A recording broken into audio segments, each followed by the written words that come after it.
And I think a lot of misunderstandings stem from the fact that people often translate their own experiences with marijuana, especially. And of course, this happens with a lot of things, but with marijuana especially, they translate their own experiences into thinking that that must be the experience for everyone else. And for some reason, it's marijuana more than really any other substance that brings this kind of emotion and passion really on all sides of it. So trying to strip the conversation today of that. There's been so much really success on smoking. I mean, on the sort of talking about the health harms of smoking. I don't even know where you can legally smoke these days. I think if you went home, you'd be likely kicked out of the house by your significant other or your kids. Oh, by the way, this is just a slide showing overall illicit drug use, which is 95% of it's driven by marijuana over the last 40 years. We're not, and now 9.4% of all Americans are consuming illicit drugs. And if you go to the next slide, you'll see that the vast majority of that is marijuana, the blue trend line.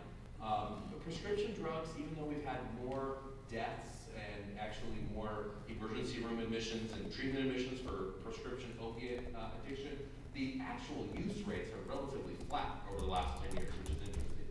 And just another interesting point is that cocaine has really dramatically fallen over the last 10 years or so. But really marijuana, especially over the last 4 or 5 years, is driving the increase in overall substance abuse that we've seen in this country.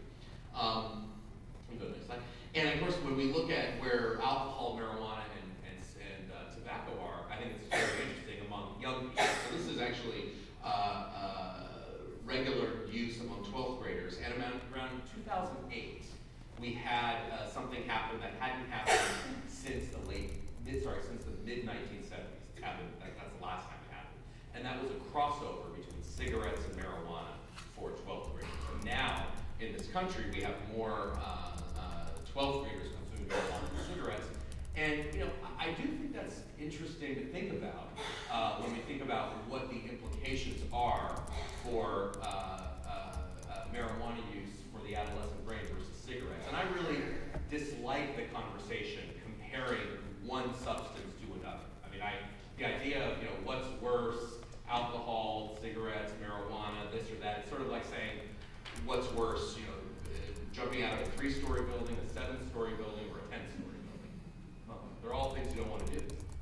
Maybe the 3-story building is maybe a bit more survivable, but it's not something that you would ever want to advocate for, right? That's the bottom. Marijuana gets you high, cigarettes don't.